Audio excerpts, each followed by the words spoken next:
Hey everyone, welcome back to another tech video. In this video, I'll show you how to fix the issue of your CapCut app crashing or not working properly on your iPhone or iPad.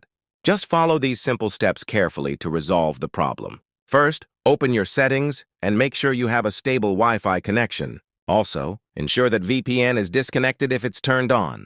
Next, go to General Software. Update and make sure your iPhone or iPad is running the latest iOS version. After updating, go back to Settings, open iPhone Storage, and scroll down until you find the CapCut app.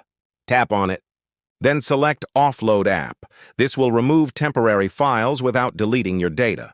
Once that's done, tap to reinstall the app from the same section. That's it.